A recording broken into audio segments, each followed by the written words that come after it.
We are Rogue Media Sports.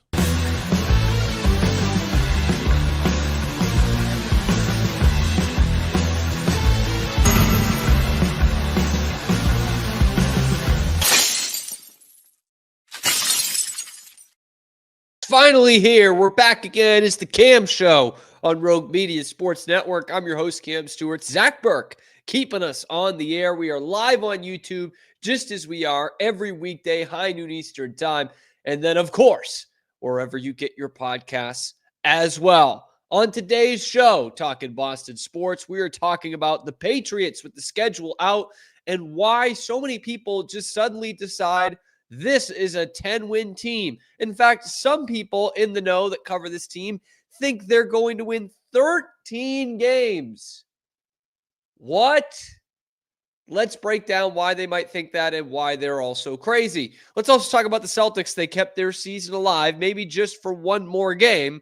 But did they figure something out here with no Porzingis and the Luke Cornett legacy game? Plus, Bruins' main coaching target is off the market, and now the pickings are very slim, and wherever they go at this point, it's going to mean that Don Sweeney lied to all of us. All that, how shocking is that? All that and more coming up on this episode of The Cam Show. We start with the NFL schedule release. Is there anything like weirder in the NFL than the way they hype up the schedule release? Like there's one game that's in doubt. Everything else, the schedule. They're just really banking on those people that haven't figured out the way that the NFL's done schedules for decades now. You play one AFC, you play one division within your conference, in the Patriots' case, the AFC. You play one division in the NFC, the other conference. You play the teams that finished in your position, in this case, last in your division. And then you have this wild card 17th game for whatever, only the third or fourth year here. The Patriots schedule is out. Dave Portnoy announces it. It's a big deal, apparently. And the people are running wild with the wins total for the Patriots. Let's just put it up there on the screen for a second. See if, well, that didn't really work out, did it? Nope, not at all. The Patriots schedule is out. And of course, they're playing a last place schedule. They open up with the Raiders. Think that's pretty cool. Miami, the road game is early in the season. Yes, the road game is early in the season. The home game is the final game of the season. The 17th game is right there, December 1st against the New York Giants. And people are running nuts with what they believe is going to be the record for the Patriots this year. I've seen 10 wins. I've seen 11 wins. Taylor Kyles of Comcast Sportsnet has them at 13-4 this year.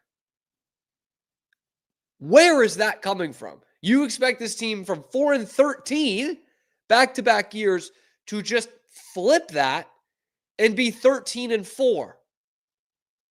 I can't get on board with that. Guys, what are we doing here? Everyone's like so stunned. Oh, the Patriots have an easy schedule. No shit. They finished in last place in their division last year. That's how the scheduling works. And the NFC division they face is the weakest division in the NFC South. So, of course, they're going to have an easy schedule this year. In fact, we knew it the whole offseason that they were going to have an easy schedule. But where is the 13 wins coming from? Where are they coming from? I really like Drake Maye. He's not the second coming. I like Mike Vrabel. Okay, he's not the second coming of Bill Belichick. Drake Maye is not the second coming of Tom Brady. He still doesn't have the greatest weapons in the world, trust me. And there are still some question marks on this offensive line and on this defense. I don't know how you can look at this roster right now and say they're going to be 13-4. In fact, I took a pretty optimistic look when it comes to this schedule. I was like, okay, I'm willing to see this as an opportunity for the Patriots to be better than I initially thought, just because we actually have the schedule in front of us right now, and we all go a little crazy. Maybe not Taylor Kyle's crazy, but we all get pretty nuts with it. Let's look at it here. First week 1, Raiders. Again, this is me being optimistic. I like facing the Raiders in week 1. I've got that as a victory at home, which the Patriots have truly sucked at home the last 2 years. What have they won? 3 home games in the last 2 years? Am I right in saying that? Maybe 2? Beat Buffalo 2 years ago. You beat Buffalo this past year.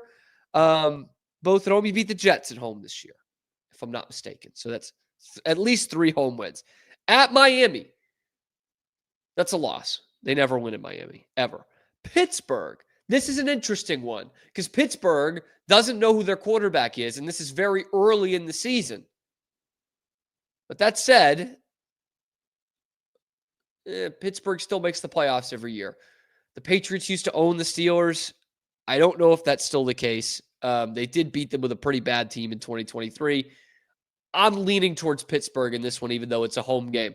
Then Carolina, that could be sneaky. That could be a trap with how well Bryce Young played at the end of last season. But I'm still giving the Patriots the victory there. So far, 2-2, and I'm taking that to start the season. At Buffalo, that's a loss. Of course, that's a loss. At New Orleans, I flip-flopped on this one. New Orleans is going to roll out Tyler Shuck probably as their starting quarterback. Okay, the benefit of this Patriots schedule isn't just that it's a last place schedule, but that you have some uncertain quarterback situations early in the season. And that's one. So I initially had that as a loss. I've now got that as a win. Oh, and guess what? At Tennessee, I've got that as a win as well. Even though they lost there last year, I've got that as a slight victory for the New England Patriots. And then Cleveland at home. Would you believe I've got that as another win? So I'm sitting here saying, how do they get to 13 wins? And yet I've got them at 5-3 so far. And this is where it gets ugly. Atlanta, that's a loss for me, even at home. At Tampa, no, that's a loss. The Jets at home, that's a win. I've got them winning that game. And then at Cincinnati, loss. It's a miracle they won there last year, to be totally honest with you. The Giants at home, I really flip-flopped on this one. I've got it as a Patriots victory, but if we're going to sit here and say the Patriots are about to make this huge leap from 4 wins to 10-plus wins with this roster, I don't think it's that nuts to be looking at it the other way with the Giants and looking at that same thing. Russell Wilson did enough for the Steelers last year. They've got some good young pieces now with, a guy like Abdul Carter, Malik Neighbors. Maybe it's even Jackson Dart at that point in the season. But I do have it as a slim Patriots victory. Then Buffalo at home, no chance. That's a loss. At Baltimore, that's a loss.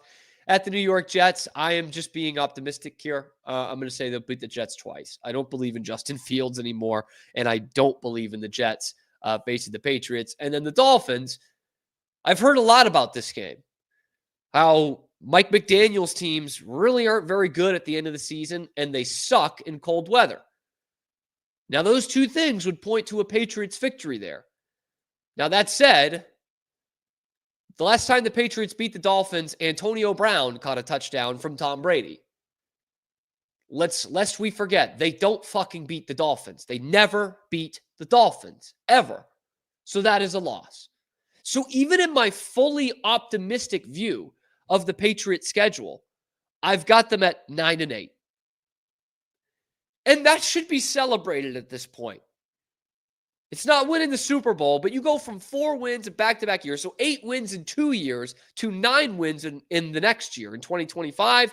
That should be celebrated. That is a big step forward for this franchise, for this quarterback, for this coach in his first year, and for the overall morale in that locker room and around Gillette Stadium. Win some home games, and if you win more games than you lose, that is a victory for your New England Patriots in 2025.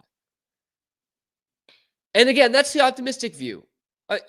Pittsburgh I had as a loss. That could be a win, but Carolina could also be a loss. Bryce Young was cooking at the end of last season. If that defense hasn't figured it out yet for the Patriots, who knows? That could be a loss. Maybe Shador takes over in Cleveland or Dylan Gabriel, and they're really lighting it up, but I doubt it. who knows with that New Orleans team? I don't have any sort of belief in Tyler Shuck. I think that could be a really bad team, but they've proven me wrong in my thoughts that the Saints would be a really bad team in the past. In fact, in 2023, I thought the Patriots were going to have a nice get-back game after a blowout loss to the Cowboys at home to the Saints, and they were even worse. They get shut out in that game. I think it was 34-0 or something like that. Brutal. So I've been wrong about the Saints before. I would love to say you'd win one of those two, Pittsburgh, Carolina, but even at the best look, I've got the Patriots at 9-8. I don't know where the 10-11 wins are coming from. I don't know where 13 wins are coming from. I don't know how you look at this team and say it's a playoff team. I just don't get, do we all just forget the fucking misery they just put us through for 17 weeks in 2024? That was a horrible, horrible team with a horrible roster. And did it get better? Absolutely it did. Mostly on the defensive side. You look at those first couple of weeks of the season, specifically, Vegas, Pittsburgh, Carolina, which I think are all winnable games for the Patriots. There's a good chance that Stephon Diggs isn't even playing in those games. And wouldn't that be nice that his then first game would be at Buffalo? But if he's on the PUP list rather than the IR to start the season, you're out the first 4 weeks. So there's no guarantee for a guy coming off an ACL injury in October that he's going to be playing in those first 4 games. And if he's not, then you've got pretty much the same wide receiver arsenal that you had last year, the same pass catching arsenal, the same slow tight ends as well. It's back to Kayshon Boutte, Demario Douglas, and Matt Collins. That's fantastic. Hunter Henry and Austin Hooper, with Travion Henderson maybe getting some snaps because he's also a rookie here, true freshman, to just throw him out there. Same thing with Kyle Williams of Washington State. You're really not, in the first couple of weeks of the season, dealing with much more in the weapons department than you had last year. And that's the stretch of the season where a lot of fans are optimistic of them being 3-1. But if you have the same wide receiver arsenal as last year, but with Matt Collins, I don't know how you can look at those games and say 3-1, even with the competition they're facing. If Drake Maye doesn't have anybody to throw the ball to, as Giselle once said, the quarterback cannot throw the ball and catch it. Expert analysis from Giselle. I'm optimistic about this team. I am. I don't want it to sound like I don't think they're going to be 4-13 again. And it helps that you're playing the worst division in the other conference and that you're playing a last place schedule. But I think you're better than the Jets. I think you'll beat the Jets both times. I think you can maybe steal one from Buffalo, maybe steal one from Miami. I doubt both. So you're still dealing with a losing record in your own division. I think 9 wins would be a heck of a season for this team. And who knows, man, at 8-9 in 2022, you lost your playoff spot on the final day. You had a chance on the final day. So 9-8 could get you into the postseason, especially if this Miami team is going to fade like everybody thinks they are. But anyway, no chance I'm seeing 13-4. I'd love whatever Taylor Kyles is smoking, man. 13-4 would be a wet dream in this region. I mean, my goodness. And if that happens, I will be over the fucking moon. Truly, I will be hedging bets and picking them to go to the Super Bowl if they end up the regular season 13-4. I mean, that would get you a home game in the postseason. Am I wrong in that? That would totally get you a wild card home game at 13-4. I mean, Buffalo could well be 14-3 or 15-2. I think they're still going to be pretty good. But my God, 13-4. 13-4. Oh, I just can't see that. But let me know what you guys think. Give me your record predictions down in the comment section below. Be sure to like the video, subscribe to the channel. We're bringing you nothing but Boston sports content 5 days a week live on YouTube, and then wherever you get your podcasts. Check out the other videos on the channel. Let me know what you think about this Patriots schedule release and how far you have them going this year. I'm Cam Stewart. Zach Burke keeps us on the air every day. Coming up, the Celtics. The Celtics are alive, baby. They are still in this thing. It heads back to New York, and their season is not done. Or is it? We will go over that next on a little ditty that we like to call The Cam Show.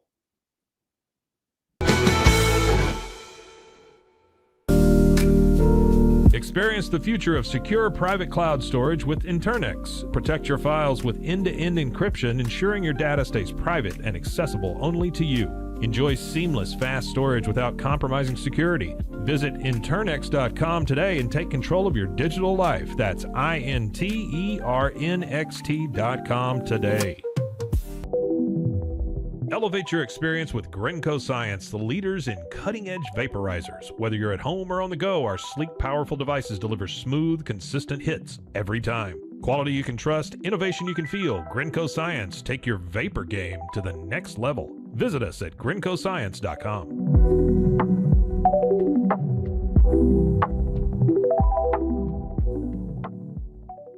At Terrapin Ridge Farms, they believe in the joy of effortless entertaining. Inspired by CEO Mary O'Donnell's mom and her legendary holiday parties, they've crafted a line of gourmet foods that turn any meal into a celebration. From savory jams to mustards, aiolis, and more, their products are made with love, bringing unforgettable flavors to your table. Whether it's a casual get-together or a special occasion, they make it easy to impress. Terrapin Ridge Farms, where great food and great memories come together. Visit them at terrapinridge.com. Terrapin Ridge. Do you ever have a story that you just can't get out of your head? One that you play the details of over and over with your friends?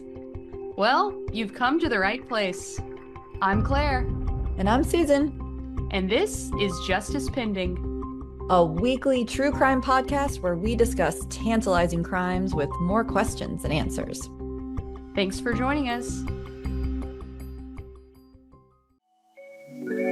Cleanse your body of accumulated toxins and embark on your wellness journey at your own pace. At Global Healing, we provide premium supplements to help your body heal naturally. Combine that with OrganicHemp.com's top quality CBD for ultimate balance. Start your healing journey today at GlobalHealing.com and OrganicHemp.com.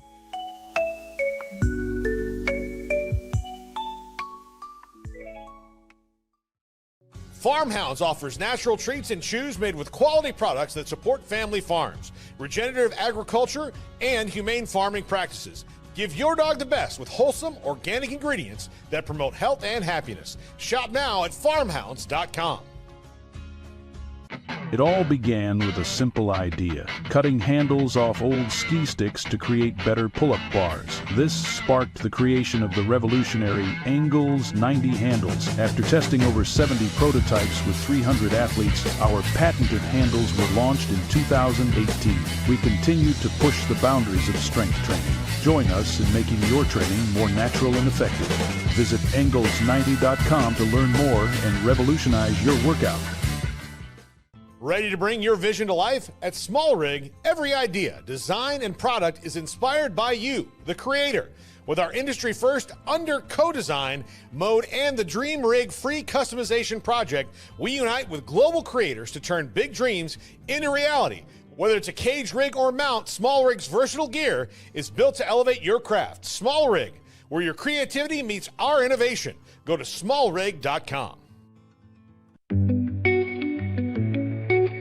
Unlock a world of convenience with Mully Box, your one-stop solution for personalized subscription boxes delivered right to your door. Each box is tailored to your taste. Experience the joy of surprises. Subscribe today at mullybox.com. That's MULLYBOX.com.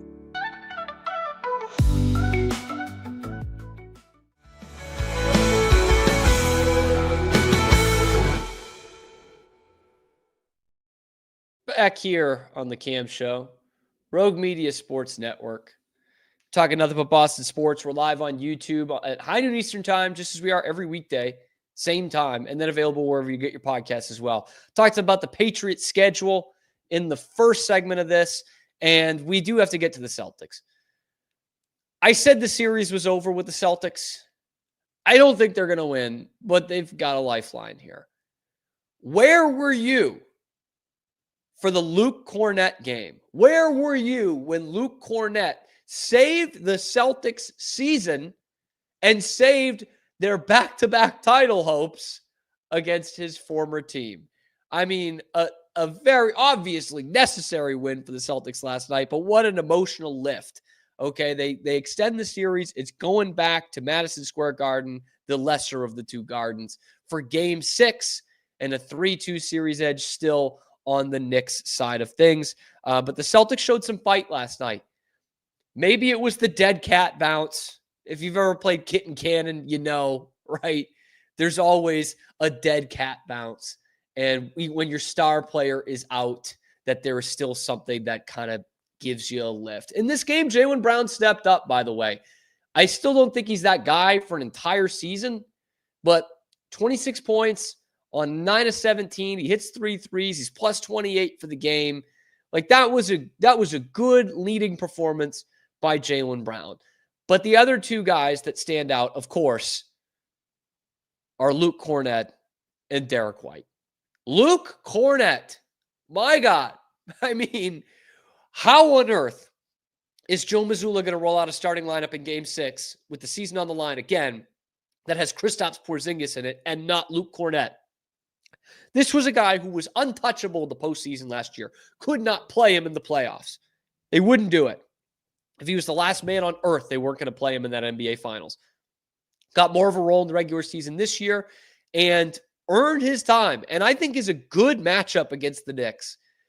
Because he's more mobile than Porzingis at this point. And he showed you a big reason why he's still got a role in the NBA for an NBA championship team. 10 points, 5 of 5. That's pretty damn efficient. 9 rebounds, 7 blocks, 7 blocked shots for Luke Kornet. And this sick no-look alley-oop dunk. No-look dunk off an alley-oop. He killed the Knicks last night, like absolutely crushed their will in the third quarter. They were down at halftime, the Celtics were, and they end up winning the game by 25 points via a 32-17 third quarter. Finally, they don't completely shit themselves in the third quarter. It's like the first time this series that's happened. Even in Game 3, they let it get really hairy in the third quarter when they had the lead most of that game. But Luke Kornet was the injection, man. He was the reason why. What an awesome step-up performance for a guy that stay ready team. He's been staying ready. Luke Kornet against his former team, by the way, the New York Knicks. That was fantastic. But Derek White, your leading scorer on the game, either team, Derek White had it going. And this was one of those games where, look, I love Derek White. I love him. He might be my favorite Celtic just because he does, of course, so many little things right. He's one of the great heists in Celtics history, a franchise that has made the most of some pretty lopsided trades. But this one is up there for Brad Stevens. I would say that. And Derek White had it absolutely going in this game. 34 points. Second time in this series, he's gone over 30. Second time in this postseason, he's gone over 30. He was a plus 26. 7 of 13 from 3. That'll play. And it was early for Derek White too, man. The score was like 10-7. And the Celtics get a block or a steal. And Derek White just walks into this 3 like 6 feet behind the 3-point arc. And it just like tickles the twine, doesn't even hit any rim. And you're like, oh my God, like this dude, he's got it today. Like that was this is my game kind of a 3.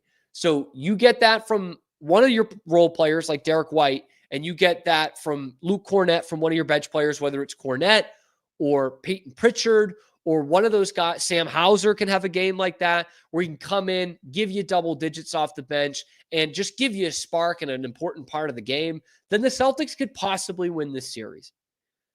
I've got it at a slim chance still, but that makes it possible. All right. And by the way, 2 guys off the bench had that. Kornet obviously had the big burst, but Peyton Pritchard was a plus 24 with 17 points and 5 3-pointers made. So, you got 2 of those off the bench. Holiday, my man Drew Holiday stepped up big time. But it's going to take a lot. Like a lot went right for the Celtics in this game. They shot 45% from 3. The Knicks actually did shoot well from three as well. They shot 40%. Jalen Brunson fouled out with like 9 minutes left in this game. Like, it's crazy. You don't usually see that in the NBA. Cat stunk. I thought Cat absolutely stunk in this game. And Brunson wasn't much better. He's still 7-17. Josh Hart gave them their best game of the series, and they lost. He's bleeding, dripping blood, gave him 24 points. They have nothing off the bench. Deuce McBride hit a couple of threes in this game early, but they get nothing off the bench. And OG Anunoby's was a problem for the Celtics early in the series. Nothing in this game. Made one shot in the whole game, one field goal the whole game. Mikal Bridges killed the Celtics in this series. He was back to being Mikal Bridges. Nothing. 4 of 14, 1 of 3, 9 points. Congrats. Wonder where that defense was on him earlier in the series. But I got to get back to the center position for the Celtics. Kristaps Porzingis, man. I don't know what the illness is. I'm trying to be sympathetic here. Joe Mazzulla said he couldn't breathe during the game. I don't know what the friggin' illness is, but you can't play this guy anymore. He's killing you. He can't play right now. He can't do it. And this guy Turn from Twitter made the best point of the night on a shit post. Derek, Drew, Al, Jalen, Peyton, Sam, and Luke are sort of like Tom Hanks in Saving Private Ryan, rallying together to avenge their fallen comrade, trying to win the game for Tatum. And Porzingis is sort of like Tom Hanks in Philadelphia, dying of AIDS. That's what it looks like out there, man. Like, the dude just cannot move. He's an absolute liability. I know he's trying his best and everything, but this is the NBA and this is the playoffs. You can't play the guy anymore. I'm sorry. You roll with Luke Cornett. And look, if the Knicks make an adjustment on Cornett, he's probably not going to have another game like this. And if the Knicks make the adjustment on Cornett, you just kind of tip the cap. But you're essentially down 2 starters right now. Tatum is not coming back, and Porzingis cannot come back. I just don't know how he could. He's so brutal. And I know Cornett was one of those guys you didn't trust in a playoff game last year, but I would play Nemish Queta over Porzingis at this point. And that's not hyperbole. That's not a joke. He's got to be giving you at least what Porzingis gives you, if not more. There was only one minus player for the Celtics in the entire game. They won by 25 points, and Porzingis still found a way to be a minus. Not a -1, not a -3, a -12. And sometimes the plus-minus stats can lie. This one does not. The Knicks hunt him. The guards do, the bigs do, and they have no problem with Kristaps Porzingis. Brutal. -12 in a game that you win by 25 points. How that cannot be acceptable. It can't be. So do they have a chance? They're going to roll the basketballs out there on Friday, tomorrow.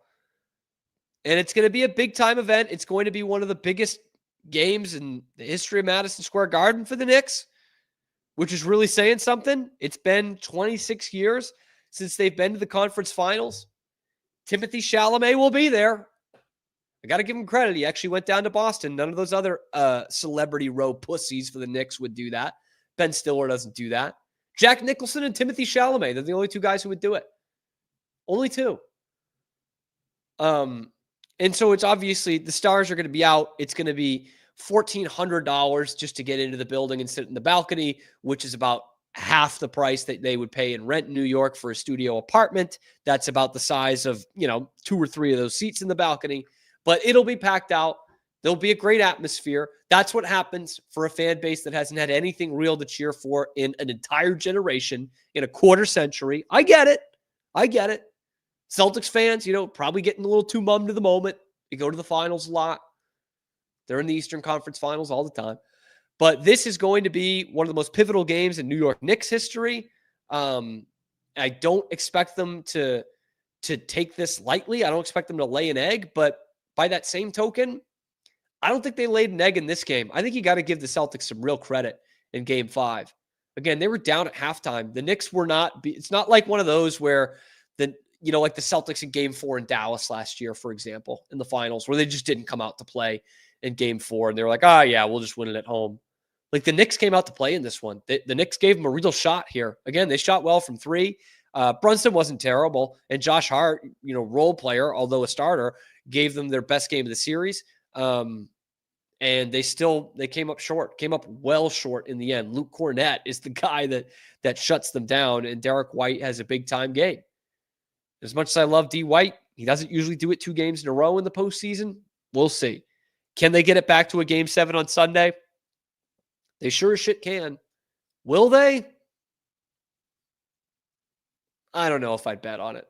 But let me know what you guys think down in the comment section below. Will we have a Game 7 to be breaking down on Monday's episode of the Cam Show? Let me know down in the comment section below what needs to go right for the Celtics to get back to a Game 7 in Boston. Let me know in the comments. Be sure to like the video, subscribe to the channel if you think the Knicks are going to choke, and check out the other videos on the channel. We're live on YouTube 5 days a week, and then wherever you get your podcasts. I'm Cam Stewart, your host. Zach Burke keeps us on the air every day. Coming up next, let's talk about the other team that plays in the TD Garden, the Boston Bruins. They've missed out on another coaching candidate, which means they are dipping into this box that they said they were not going to dip into. That's coming up next on The Cam Show.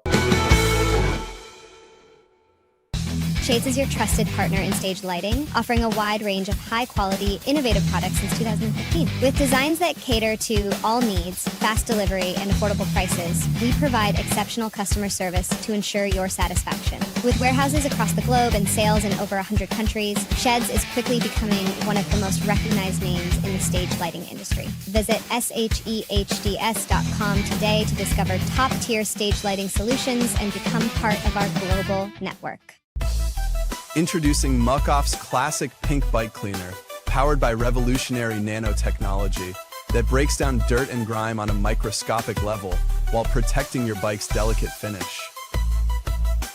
Developed by our mad developer Alex and tested by riders, our products are made by riders for riders.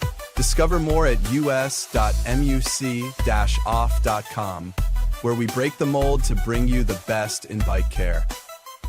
At Open Goal USA, we're revolutionizing training for both soccer and lacrosse with our innovative portable rebounders. Perfect for players of all ages and skill levels, our rebounders improve accuracy, control, and technique in both sports. Built with premium materials for durability and ease of use, they're ideal for training anywhere, anytime. Whether you're perfecting your soccer game or sharpening your lacrosse skills, Open Goal USA has you covered. Visit OpenGoalUSA.com and elevate your training today. Chapellex is a full-category shapewear brand dedicated to providing women with exceptional comfort and support. We offer thoughtfully designed solutions that blend style with functionality, empowering women to feel confident and at ease every day.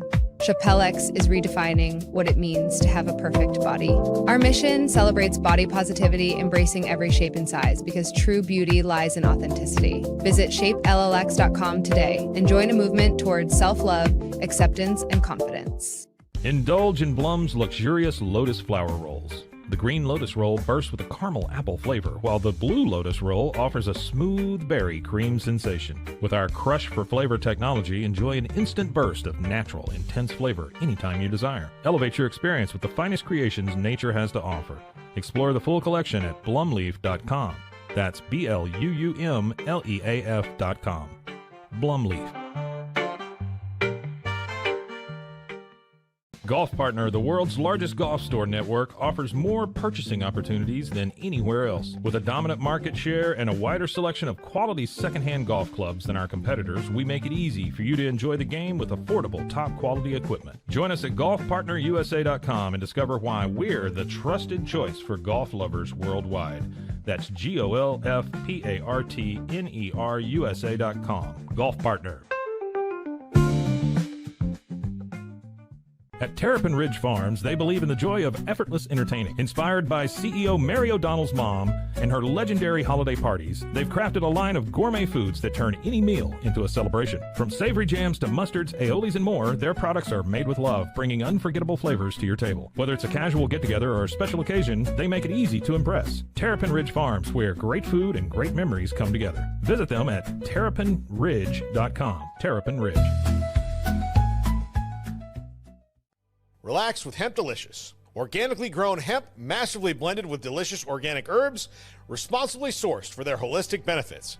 Each sip offers calming, antioxidant-rich wellness. Brewed just for you. Sip the calm with Hemp Delicious. Find your blend at hempdelicious.com.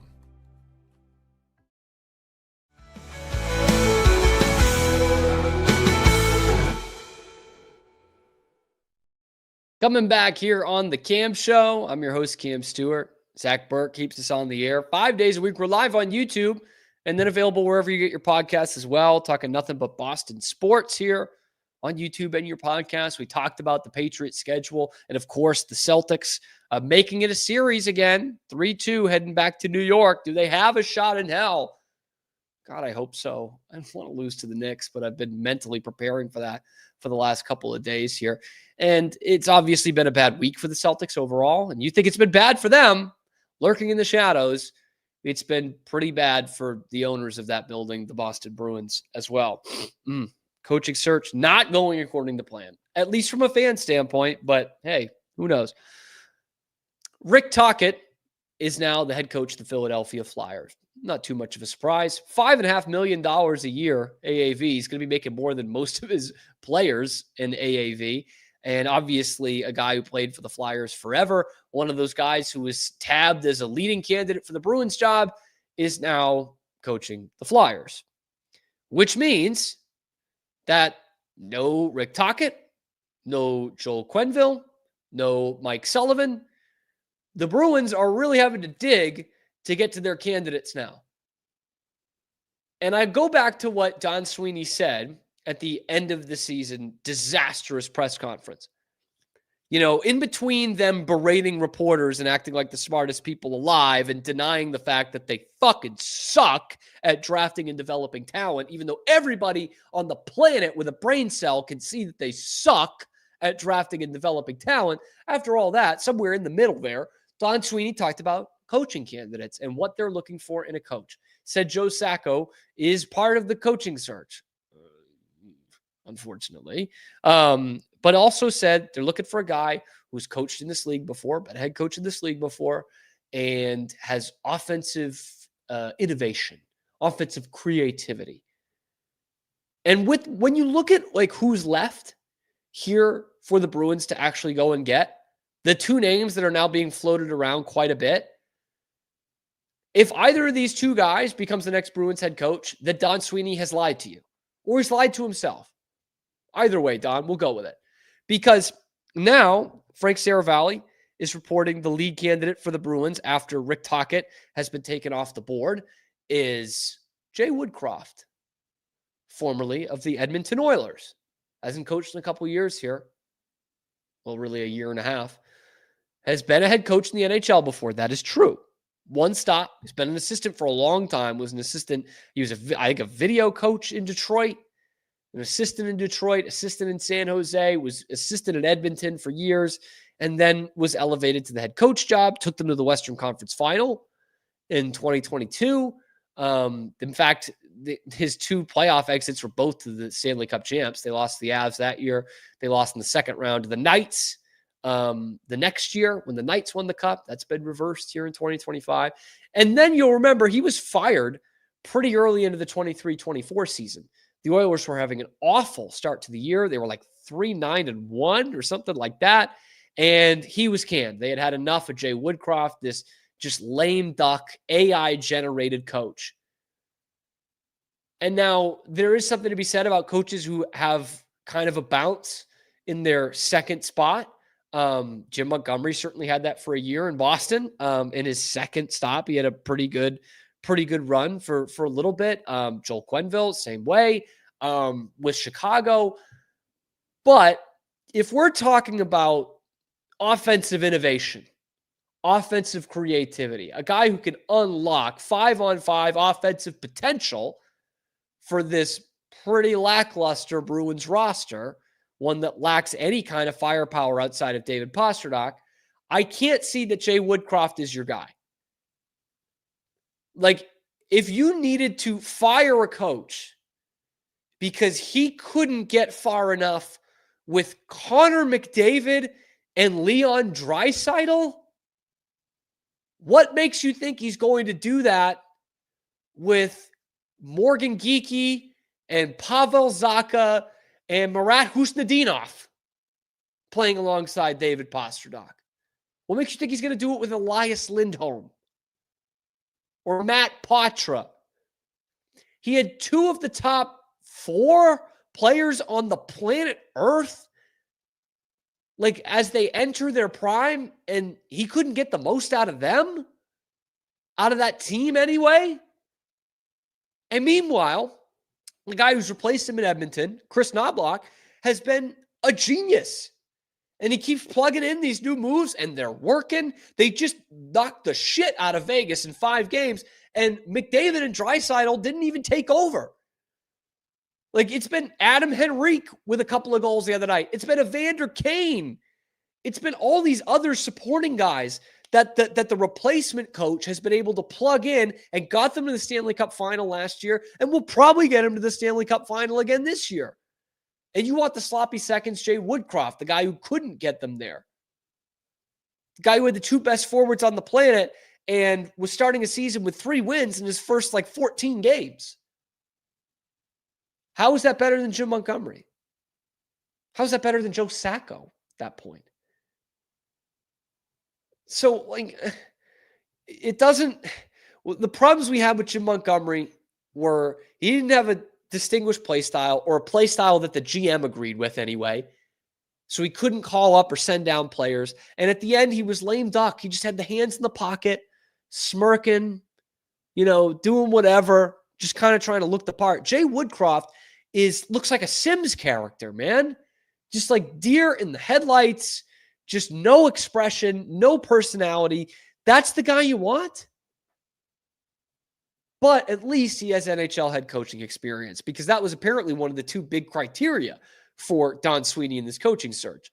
And yet with that, the other name that's being popped out, which would make so much sense in the worst kind of ways for the Boston Bruins, the other name is Marco Sturm, who is the head coach for the Ontario Reign in the AHL, for the AHL affiliate of the Los Angeles Kings. Because of course that's what they would do. Remember, Marco Sturm scored the game-winning goal in the Winter Classic. He had that game-winning goal in Game 6 against Montreal in 2008, a series you lost. But Marco Sturm, come on, the glory days. He almost got his name on the cup. He didn't, but he almost did. He was there the year before. Because of course it would be Marco Sturm. And look, there's a lot of people that are hyping up Marco Sturm as an AHL coach. And certainly, he's developed some good players down there. A guy like Quentin Byfield. It took a while, but he developed him. He's a stud for the Kings now. And you look at that Kings roster as a team that should have gone farther in the Stanley Cup playoffs. Like, that's a lot of homegrown talent. Marco Sturm has a hand in that. He does. But again, you want to talk about the criteria. Has he been a head coach in the NHL before? No, he is not. Is he an innovator offensively? Stats say he's not. He's not really at all. This is an Ontario Reign team that it's not like they won their division or anything. We finished 3rd in their division, 4th in their division in the Pacific Division of the AHL. And you want to talk about offensive innovation. They were 6th in goals, the Ontario Reign were. Oh, Cam, 6th in the 32-team AHL? That's pretty good. No, 6th in the Pacific Division. So not very good. Not very good. 6th in their own division. It was nice that they made the playoffs with that, but 6th in their own division in goals scored. Okay, well, certainly they're good on special teams then. If we're looking for an offensive innovator and Marco Sturm is the guy that they're looking for, clearly they must be good on special teams, like the power play, for example. Maybe he's got a great power play because the Bruins have sucked in that department.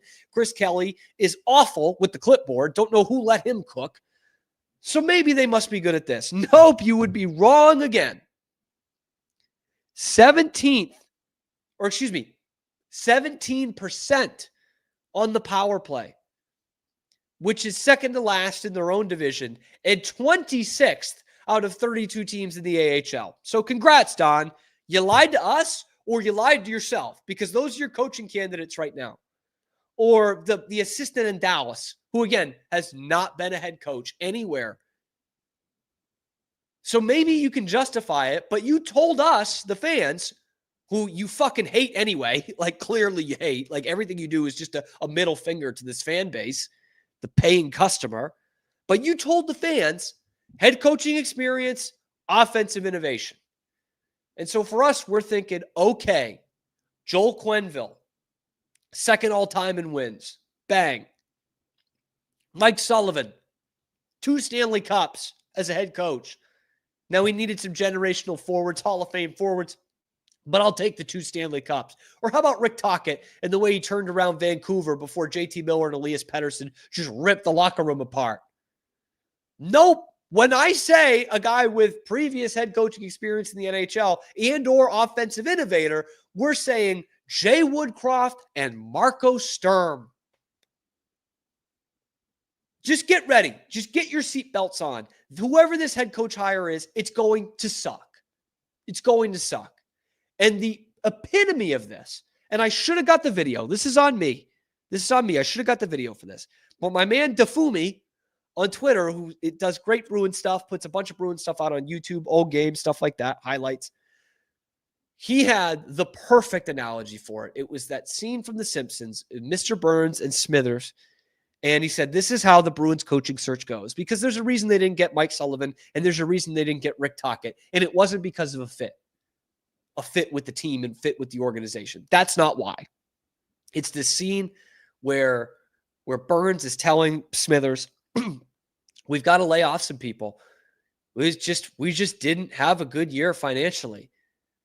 And then a second of a pause, and he goes, money fight. And they just take out these stacks of $100 bills and throw it at each other. That's what the Bruins are. That is what the Bruins are. Oh, no, we can't afford to pay a coach. We can't afford to pay a coach top dollar. The Flyers can.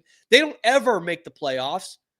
They're in the same size market as us, but they can pay a guy $5.5 million a year because they actually want to fucking win hockey games. They want to, build a team that could eventually win the Stanley Cup. The Bruins, the Jacobs family, they want a team that can make the playoffs, get 2 home games, and outside of that, I don't give a shit. Money fight. Let's raise season tickets.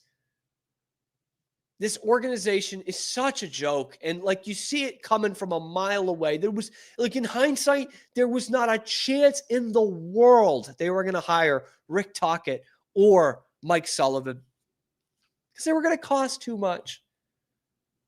Not because they're retreads, not because their resume doesn't speak for itself, but because they cost too much.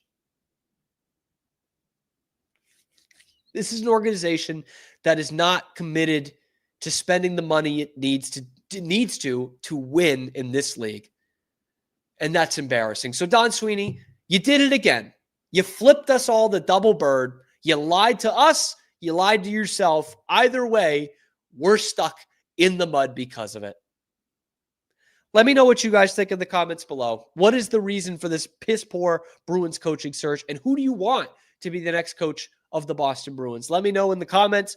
Be sure to like the video and subscribe to the channel, especially if you're sick of Don Sweeney's shit.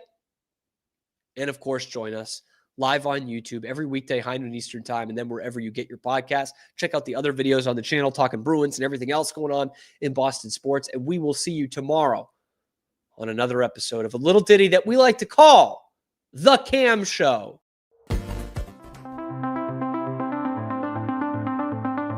Transform your workspace with Hanomi Ergonomics. From adjustable chairs to standing desks, we provide solutions for comfort and productivity, whether at home or in the office. Improve your posture, reduce strain, and work smarter. Visit us at hinomi.co today. That's HINOMI.co today.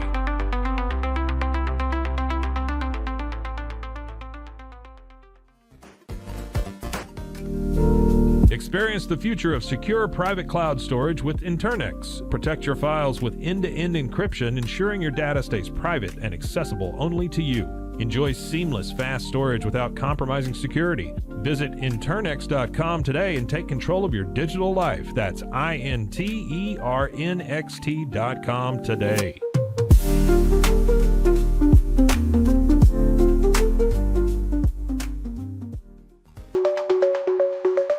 Protect your online privacy with NordVPN. Browse securely, access content from anywhere, and keep your data safe with military-grade encryption. Whether at home or on the go, NordVPN ensures your digital freedom. Stay secure. Download NordVPN today at nordvpn.com. That's NORDVPN.com. Zanes, we understand that maintaining a healthy lifestyle can be challenging, especially in today's fast-paced world. That's why our mission is to make fitness accessible to everyone, anywhere. Committed to excellence, we adopt a user-centric approach guided by ergonomics and medical science. With a team of seasoned professionals in R&D, design, and manufacturing, we prioritize quality across our entire product line. Visit twosains.com today and start your journey to better health. That's TOUSAINS.com.